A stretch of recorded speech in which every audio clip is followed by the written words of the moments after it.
All right, I'm back with another one. I was just in the last few days thinking of some things and two things that kind of came to mind that I wanted to just kind of talk about, and, talk through it, and kind of come up to some understanding or a clearer understanding. And two things I was thinking about was sacrifice and fear. The word sacrifice is so loosely used, and it has such a strong, powerful definition to it. And the fact that we use that word sacrifice so loosely is because we don't truly understand the definition of the word, by the Oxford Dictionary or the Westford Dictionary, whatever dictionary is being used. But it's it's it's just so it's such a powerful word, and some of the typical meanings for it that people use is like in, for example, sacrificing, like sacrificing, certain things to gods and things like that. That's one of the definitions. But the other definitions I wasn't really aware of, but it was interesting. But here he goes. The act of giving up something highly valued for the sake of something else considered to have a greater value or claim. Something giving up in this way, relinquishment of something, at least then its presumed value, something so relinquished. Something so relinquished. Relinquishment of something at less than its presumed value. And just thinking about sacrifice in that definition, I didn't realize that when you sacrifice, you're giving something up with equal value. And then I really realized that I haven't really been sacrificing. I don't think in my entire life I actually sacrificed anything, because it was never giving up something of equal value. It wasn't even something of greater value. It just was something that I maybe didn't actually want to do. So I wonder how many other people out there have used the word in the same manner that I have. Oh, I'm sacrificing by, walking up to the store to get you something, or I'm sacrificing, taking my day of freedom off to take you to, an appointment, right? And you don't realize that, yeah, I might not be able to watch, my football game, but is that really a sacrifice? Am I saying that the value of my football game is the same value of taking my, brother to a doctor's appointment? Is that really of equal value? I mean, I would think no, right? I would think that having an appointment with their doctor is probably a lot more important than watching, the Colts play the Jets. I just don't think that we would value those two things the same, but yet we do it so easily and so frivolously. And I think it's because we don't fully and truly understand the definition of words. I've been using the word sacrifice for everything, and just noticed today that it's the way I'm using it is wrong. I shouldn't use it that way, because I'm not giving up one thing of great value for something of another great value. It's just a change of energy. It's an exchange of energy. I have given some of that energy to something else that is maybe of importance but does not have priority over the other. And I think that's sometimes where our priorities or our choices end up, costing us, because we're thinking that the thing that we're giving up for the thing that we want may have equal sacrifice, or equal value, or equivalent value. And it's not as simple as that. I think every situation is evaluated based on the importance at that given time. I guess an example would be, my son running down the street and tripping and hurting his leg, and I'm rushing over to immediately provide some attention versus, my brother who's probably, calling me because he had a thing happen at work and he want to just vent. That thing is important, and both things are equally important, but one has precedent over the other because one is not necessarily more important than the other, but it is an immediate important item to you at that given time. So, and I guess instead of saying sacrifice, for me, I'm trying to start to look at things slightly different. Rather than I'm sacrificing, I'm just moving the energy periodically in order to achieve what my true objective and true goal is. And I don't know how many people actually do this, but I think it's so important to really, really think about why is this thing so important? Why do I need this thing? And what am I going to get and benefit from this? Right? I was talking to my wife, and she was showing me a picture, and the picture was of a family who all happened to be very educated. They all had doctrine. One had a doctrine, one had a law degree, and the other two had, one had a bachelor's and one had a master's. And my wife was like, "Wow, that's amazing." I said, "Yeah, it is." I said, "But there's something more in that picture where that's not being told, because for these four individuals to be able to achieve that, they had to give up and put so much into getting these doctrines. The time and effort to get a PhD or a doctrine is that's a long process.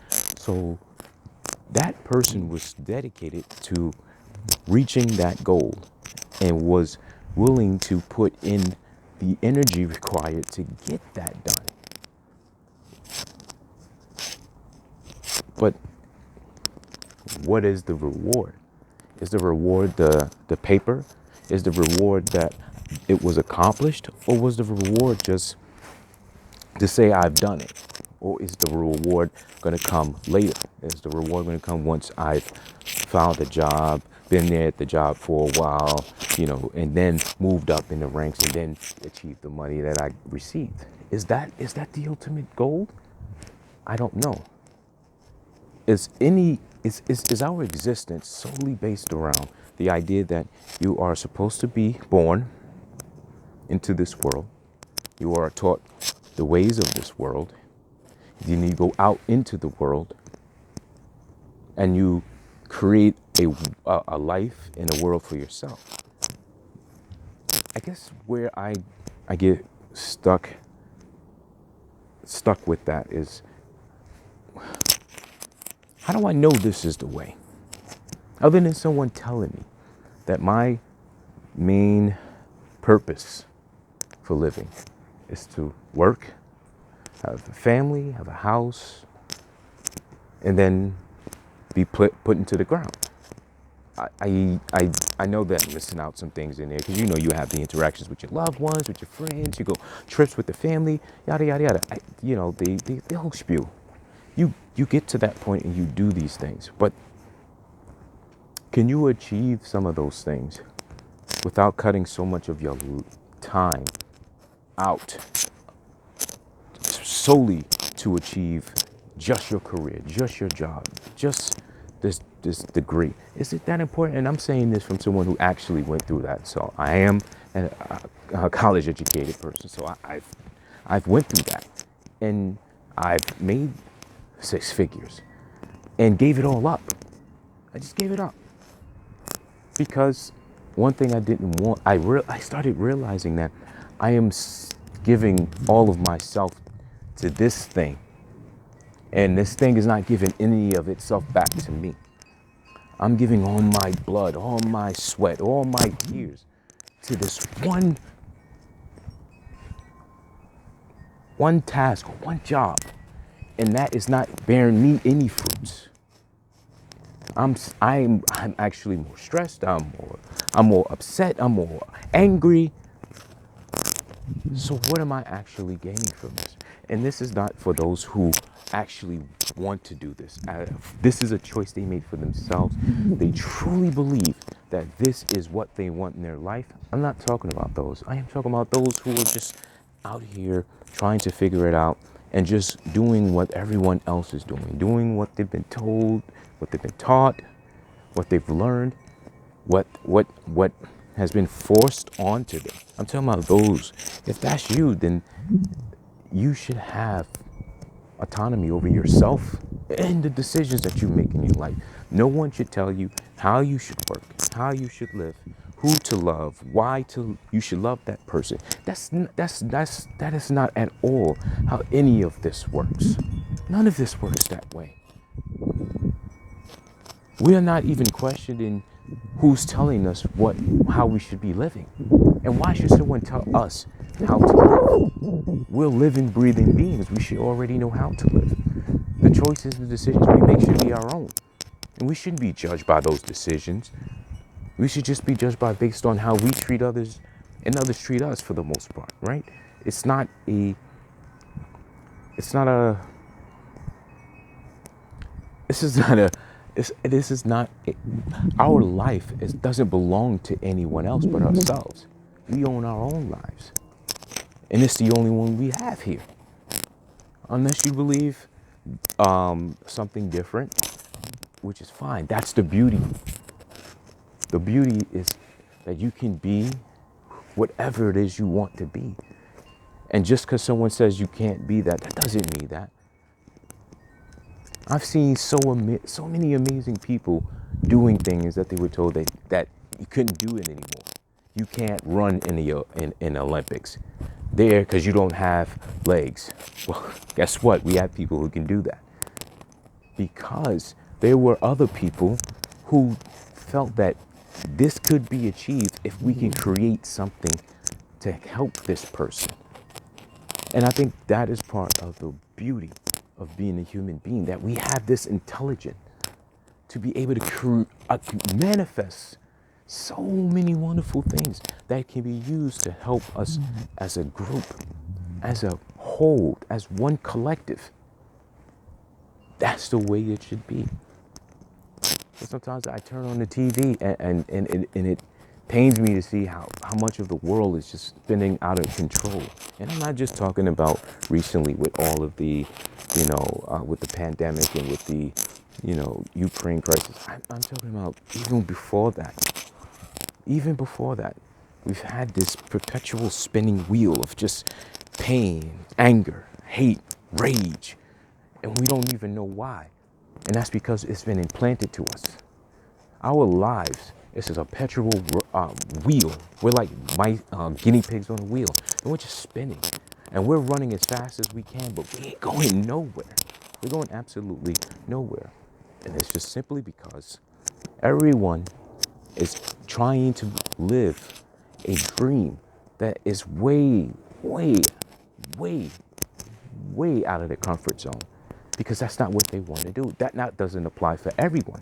It only applies to those who want to actually achieve those goals. They want to go to the top Ivy League schools and go become, one of the top neurosurgeons in all of the North America, or a top, high class lawyer, financial lawyer, corporate lawyer. I mean, these are the goals for you, and that's what you set for you. Not your mom's, not your dad, not your brother, not your sister, not your friends. You truly, truly have achieved that self, that you're the person who knows exactly what they want in life, and they know the steps to get there and know where to reach it. Most people are walking around in the dark, unaware of what it is they want. I thought I wanted that. I thought that this was it. I thought Having that was it. And then I realized that my existence is more than just that. Like, we ask, we ask these questions, or some at least ask these questions. What are we? Where we came from? And, we get the simple answer. Oh, you came from God. God created you. But that's fine. But why? Why did he do that? Why did he or she or it? How does this force? Why did this force even decide to create us? It's a TV show I love watching. It's off the air now. They just had a final season, I think maybe a year or two ago. It's called Supernatural. And the whole premise of this TV show is these two brothers who go around hunting all kinds of monsters.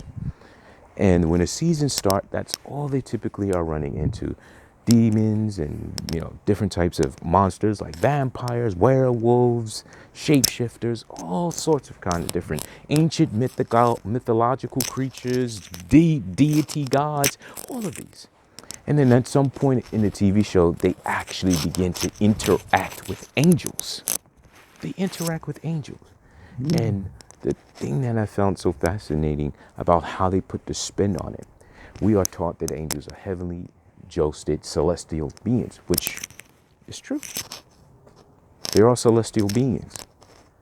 But these celestial beings are not the celestial beings that you typically read about in your, in your typical Bibles, because they showed a different side of the angel that is not typically taught. Not that angels are evil inherently, only bad inherently, but that they're what they've been taught, how they've been told to view the world and humans.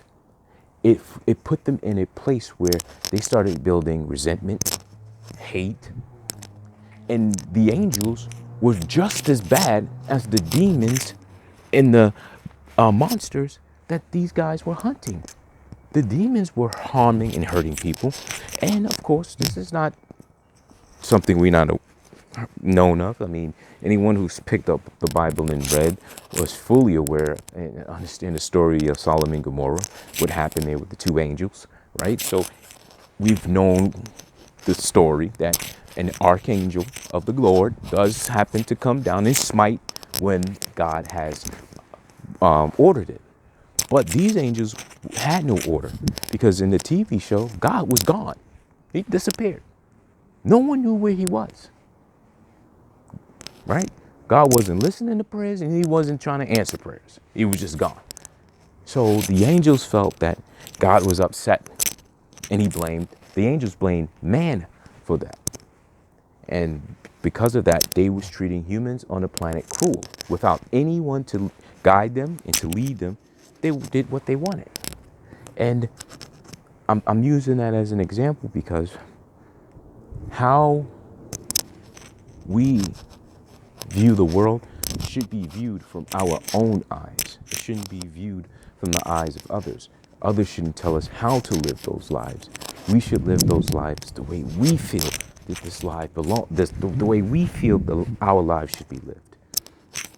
No one has ownership over our lives. No one has dominion over us. Autonomy belongs to you, and you decide what's best for you. No one else should be able to do that for you.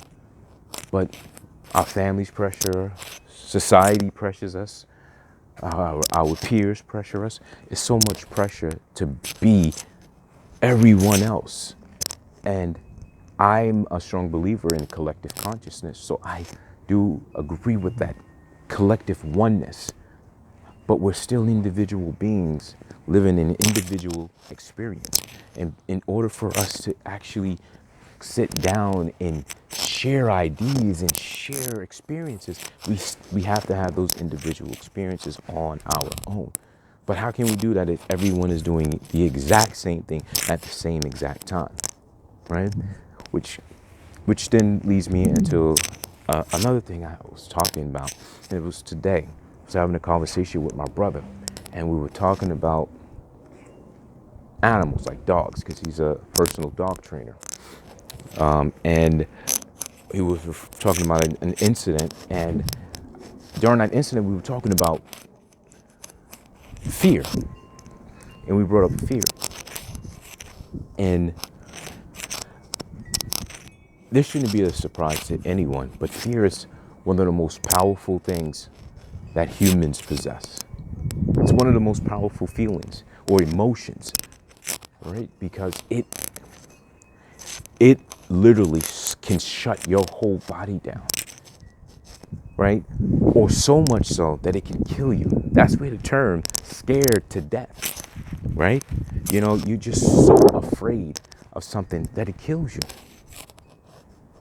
And those are things that may be scary or horrifying to us, right? Those are the things that may scare us to death. But overall, fear is such a crippling emotion when you don't understand it, and you don't understand why, how to go above it. And it's difficult because you get this almost crippling pain. And literally, you feel like you're in pain because you're so afraid of something. And fear really is just in the mind. It's literally just in the mind. So, well, it's just that easy. It's just the mind. Why am I not thinking it? Well, again, it goes back to the outside influences, right? If I don't do this, how will my mother and father view me? Will they disown me? Will they abandon me? Will they forsake me? What about my friends? Are they going to think less of me? Are people not going to respect me? These are the things that we constantly are thinking about. So many things all the time about how people view us, how people see us, how people are going to treat us, how people are going to think we are, how that's going to look to our loved ones. It's so much of everything outside of ourselves. Why fear something like that if we have love in our hearts for each other? Why fear that if your loved ones love you? Why fear that if you have friends and family who care and want you to do better? It is because we all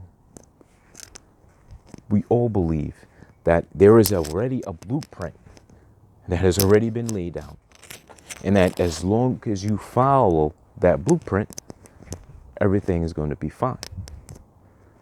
So because we feel there's a blueprint and everyone should follow it, you should go to school, get an education, find a good job, get married, have family, have kids, grow old, so on and so forth, right? But what if you decided a different path? What if you decided that, you know what, I prefer not to have the family. I don't want the kids.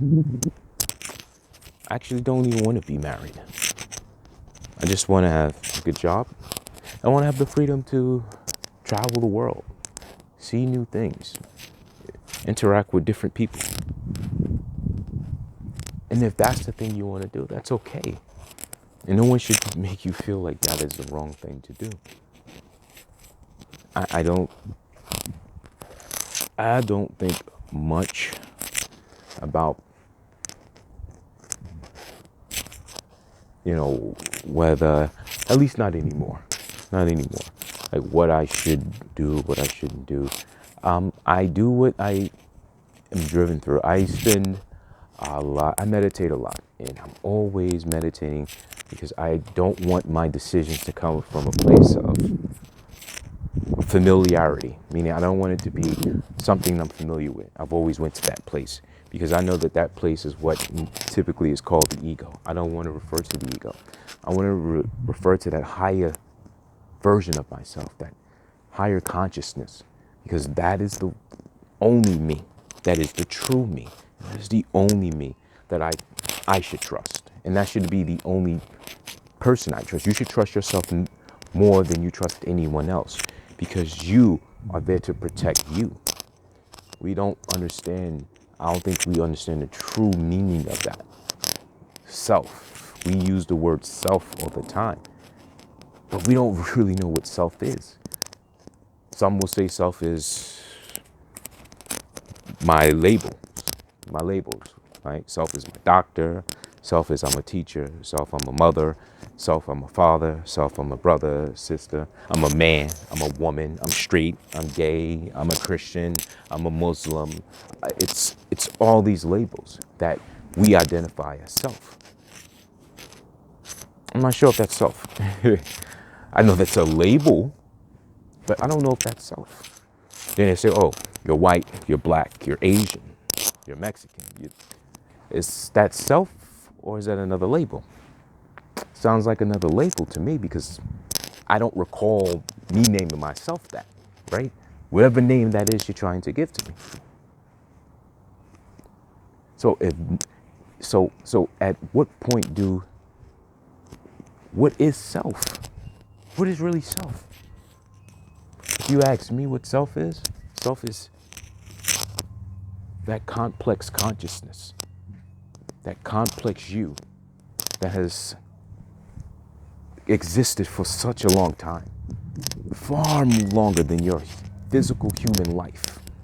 You are an infinite being with infinite lives stretched through infinite worlds. And that's self. But that's the self that no one knows because you're not even told that that self exists. And if it is, it's a very limited capacity, right? Most of us believe that self is the flesh. Could be. I don't know. Self could be the flesh. But self can also be an entity that exists within you. And that entity is just a inner reflection of the outer reflection part of you. So your physical self is just a reflection of your true self. And that's the self that you listen to. Every decision that you make should be based off of your true self. Not your mother, not your father, not your friends, not fear, but you. And the only sacrifices that you should be making is for the benefit of self. Not in a selfish way. Not in a selfish way. Because we are all here together having this experience at the same exact time. We are observing the world together. We're not alone, but we act alone. We act apart from each other. And we let so many labels and so many biases and so many things, and warranted. These things are real. They are real. But they are no more than a construct created. And we believed it. We can always change that. We can let that go. And all it takes, sometimes it's just a conversation, sitting down at the table, addressing issues, or just having an exchange of thought. These are simple things, and these things open us up. But in terms of you as the individual spirit, the individual entity, you have to focus on finding that you and understanding that part of you. Because if you don't, you're going to lose that person, or you're going to never find them. Sometimes people don't realize that when people get married and be together for 15 years, why those people separate. Well, it happened because one of those people, or both, didn't find themselves until later on in their life. And it just so happened that they happened to be married. Now, you can change and be in a marriage and it sustains it. But sometimes it doesn't, because the person becomes such an extreme version of the person that you are with. Most of us are lying with are with strangers. Some of us are lying with strangers, married to strangers, and we've known these strangers for 10 years. And you might be a stranger to the person you are with, if you listen to this. So it's really, truly a matter of finding self, understanding self, and not letting fear hold you down and pull you back, and truly, truly, truly saying, I am willing to sacrifice this for this. Because let's be honest, a complete change in your entire life, everything you ever known, for something you don't, but it's just as equally as important, to me, that isn't a sacrifice. Because those things are the same value. Giving up everything you've known for something you don't. I mean, that's huge. That's huge. You're walking into the unknown. That's scary for anyone. So it's huge. But also giving up everything you ever known is equally big. That is a sacrifice. So you have to be willing to sacrifice these things for what you want. But keep in mind that there are your loved ones around you. So you have to consider those things. But really start thinking about what you are, who you are, and what is it you truly want. What is it you truly want? Because at the end of the day, there is no one who knows you better than you and knows what's best for you than you do. And don't let anyone scare you into believing that this way is the right way. Go with your true self, and that true self will never steer you wrong. And that self is the person that'll tell you, and it'll be like the little voice in your ear.